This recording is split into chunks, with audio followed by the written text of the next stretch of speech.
Eklavya એકેડમીના online platform પર મિત્રો આપનું સ્વાગત છે. અને એકલવ્ય એકેડમી ખાખીના યોદ્ધાઓ માટે ખાખી એક સ્વપ્ન સિરીઝ છે લઈને આવી ગઈ છે. તો એની અંદરમાં દરેક વિષય વાઇઝ અલગ અલગ ટોપિક વાઇઝ જે નાના નાના કટકાઓમાં છે કન્ટેન્ટ વિભાજિત કરીને આપવાના છે. તો ચાલો આજના સેશનની અંદરમાં સાંસ્કૃતિક વારસા અંતર્ગત મેળાઓ વિશે એલિસા મેડમ છે તમને વિશેષ પરિચય કરાવશે અને એની માહિતી જે છે આપશે. બરાબર, તો એલિસા મેડમ વધારો. ગુજરાતના મેળા તો કે મેળો કયા સંસ્કૃત શબ્દ ઉપરથી આવેલો છે? પહેલા તો કે મળે મેળો. તો મેળો શબ્દ સાંભળતાની સાથે આપણને મજા આવે છે કે ભાઈ આપણે આજે ફરવા જાશું, રમશું, જમશું, વોટએવર જે કાંઈ પણ કરીએ તે આપણે મેળો શબ્દ સાંભળતાની સાથે જ ઝૂમી ઉઠીએ છીએ. તો કે મેળો તો કઈ કઈ જગ્યાએ મેળો ભરાઈ શકે? કોઈ નદીના કિનારે મેળો ભરાઈ શકે, માનવ મહેરામણ માટે આપણે મેળો ભરાય છે, ત્યાં મોટી સંખ્યામાં માણસો હોય છે. તો કે મેળો શબ્દ કઈ નદી કિનારે આવેલો હોય છે મેળો, પછી કોઈ સાધુ સંતો મહંતો બની ગયા હોય તો તેની યાદમાં પણ મેળો ભરાય છે. એવી રીતે અનેક જગ્યાએ મેળા ભરાય છે. જેમ કે હમણાં આપણે જન્માષ્ટમી આવશે તો જન્માષ્ટમીનો મેળો છે આપણે સૌરાષ્ટ્રની અંદર ભરાય છે. મોટી સંખ્યામાં આપણે માણસો ભેગા થાય છીએ અને મજા કરીએ છીએ. તો કે બીજું શું કહે છે કે માનવ મહેરામણ માટે મેળા શબ્દનો ઉપયોગ થાય છે. તો કે હા, એમાં મોટી સંખ્યામાં માણસો હોય છે, જાજા બધા માણસો ભેગા થાય છે. ગુજરાતમાં ભારતમાં મોટા ભાગના મેળા છે એ મહિના અને તિથિ આધારિત હોય છે કે ભાઈ કયા મહિનાની અંદર કઈ તિથિમાં કયો મેળો ભરાય છે. તો કે ગુજરાતમાં દર વર્ષે કેટલા મેળા ભરાય છે? તો કે 1521 મેળા છે એ ગુજરાતમાં ભરાય છે. તો ચાલો કંઈક આવા જ મેળા આપણે આજે ભણશું. વોઠાનો મેળો ક્યાં ભરાય છે?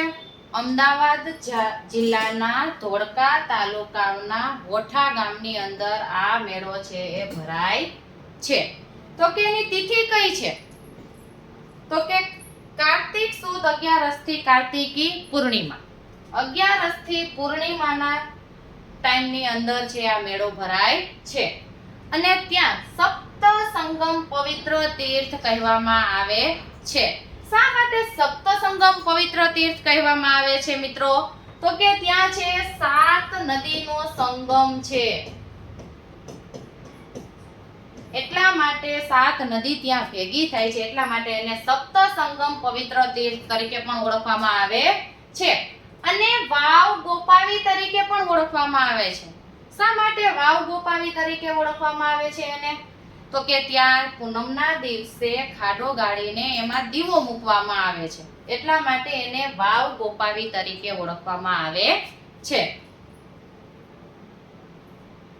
તો કે લોક કથા અનુસાર એવી એક કથા છે કે ભગવાન કાર્તિકેયે અહીં સ્નાન કરેલું છે. પૂનમના દિવસે ભગવાન કાર્તિકેયે અહીં સ્નાન કરેલું છે અને એનું એક અનેરું મહત્વ પણ છે. પૂનમના દિવસે સ્નાન કરવાનું મહત્વ છે. અને ઓઠામાં આજે પણ ભગવાન કાર્તિકેયની ચરણ પાદુકાની પૂજા કરવામાં આવે છે. અને ગુજરાતનો સૌથી મોટો મેળો મિત્રો ઓઠાનો મેળો ગણવામાં આવે છે. કે ગુજરાતમાં સૌથી મોટો મેળો કયો છે? તો કે ઓઠાનો મેળો.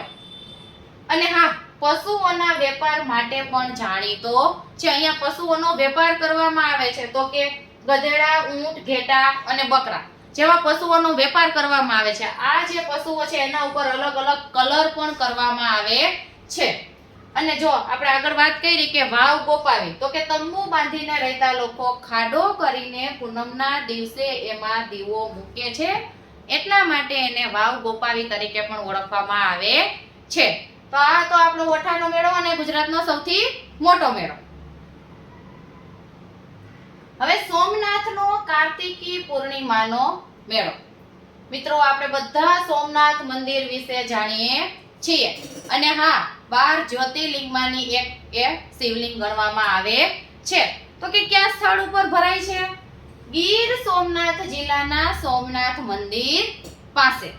અને તિથિ તો કે કાર્તક માસની 13 થી પૂનમ સુધીમાં આ મેળો છે ભરવામાં આવે છે.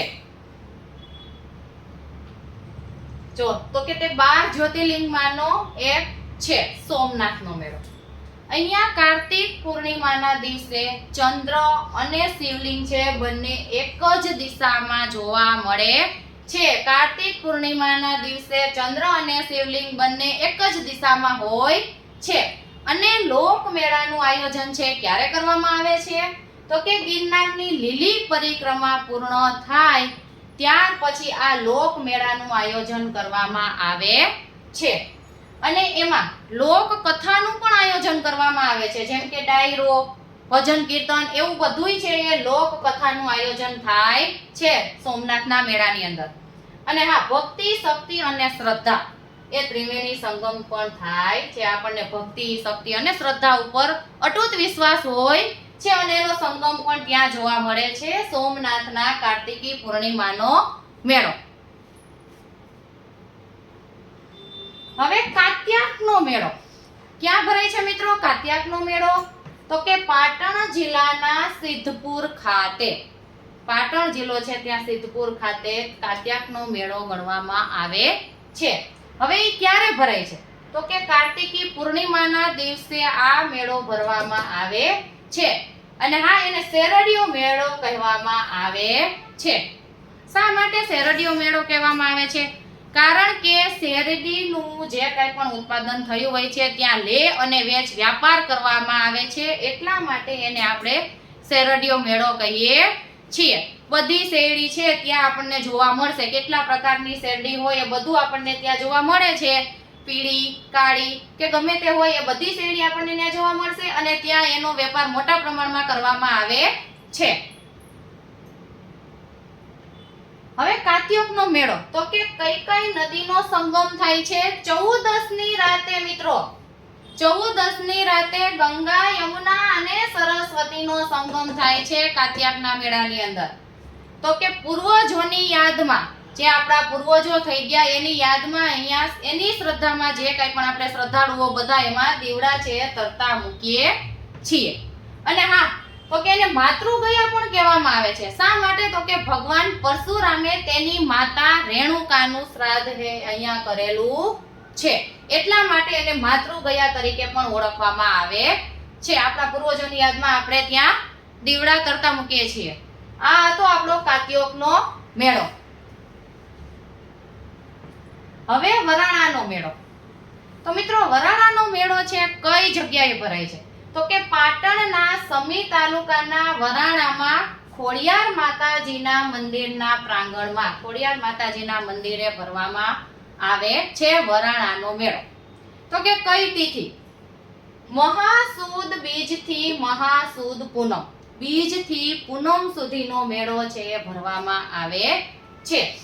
તો કે એને આપણે બીજી ભાષામાં કહીએ તો શું કહી શકીએ? એ મેળાને મિની તરણેતરનો મેળો પણ કહી શકીએ છીએ. વરાણાના મેળાને મિની તરણેતરનો મેળો આપણે કહી શકીએ. તો કે આ માતાજીના મંદિરે થાય છે એટલે પ્રસાદ પણ આપવામાં આવે.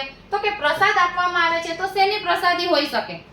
તો કે તલ અને સાકરની પ્રસાદી, તલ અને ગોળની સાની. જે મિત્રો આપણે મકર સંક્રાંતિ ઉપર આપણે બધા સાની ખાતા હોય છે, સાનીની પ્રસાદી છે એ ખોડિયાર માતાજીના મંદિર પાસે જે મેળો ભરવામાં આવે છે એમાં એ પ્રસાદી આપવામાં આવે છે. ભવનાથનો મેળો. આપણે બધા જાણીએ છીએ કે ભવનાથનો મેળો કઈ જગ્યાએ ભરાય છે અને એ મેળો છે એ પ્રખ્યાત પણ મેળો છે.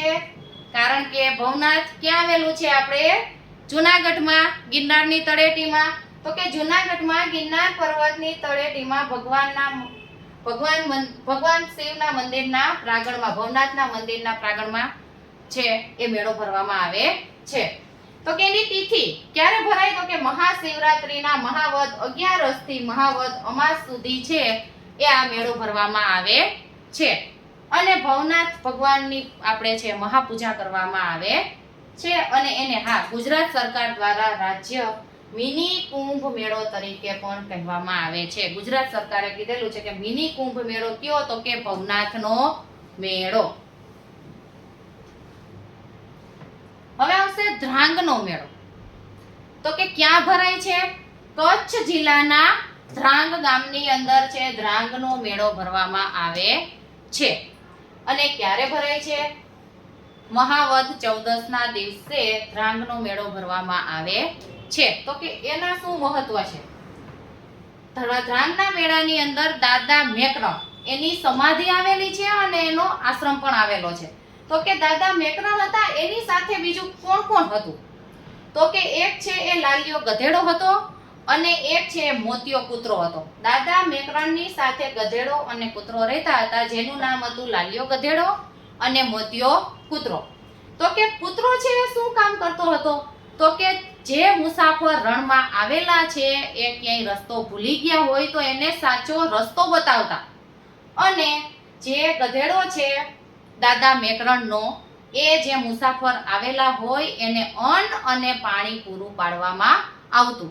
આ દાદા મેકરણની સાથે જે ગધેડો અને કૂતરો હતા એ લોકોની સેવા કરતા અને એની યાદમાં ધ્રાંગનો મેળો છે ભરવામાં આવે છે. હવે આવશે મિત્રો સ્તંભેશ્વરનો મેળો. તો કે ક્યાં ભરવામાં આવે છે? ભરૂચ જિલ્લાના જંબુસર તાલુકાના કાવી કંબોઈ ગામના ખંભાતના અખાતના કિનારે. ક્યાં આવેલો છે? ભરૂચ જિલ્લાના જંબુસર તાલુકાના કાવી કંભોઈ ગામની અંદર ખંભાતના અખાતના કિનારે સ્તંભેશ્વર મહાદેવના મંદિરે છે આ મેળો ભરવામાં આવે છે. કઈ તિથિ છે મિત્રો? તો કે દર વર્ષે ક્યારે? મહાશિવરાત્રીના દિવસે. હવે સ્તંભેશ્વરનો મેળો છે દક્ષિણ ગુજરાતનું એક સોમનાથના મંદિર તરીકે પણ આપણે ઓળખીએ છીએ. અને હા, સમુદ્રની ભરતી અને ઓટના કારણે 24 કલાકની અંદર અહીંયા શિવલિંગ છે એ 2 વખત અદ્રશ્ય થઈ જાય છે. 2 વખત આપણને જોવા મળતું નથી. અને મંદિરનું નિર્માણ છે એ કોના દ્વારા કરવામાં આવ્યું હતું? તો કે મંદિરનું નિર્માણ છે એ ભગવાન કાર્તિકેય દ્વારા કરવામાં આવેલું હતું. અને એક દંતકથા અનુસાર એવું પણ કહેવામાં આવે છે કે ભગવાન કાર્તિકેયે અહીંયા તાડકાસુરનો વધ કરેલો હતો. એટલા માટે અહીંયા સ્તંભેશ્વરનો મેળો છે એ પણ ભરવામાં આવે છે. આવી જ રીતે એકલવ્ય એકેડેમીના વિડીયો શેર કરો, લાઈક કરો અને સપોર્ટ કરો. Thank you.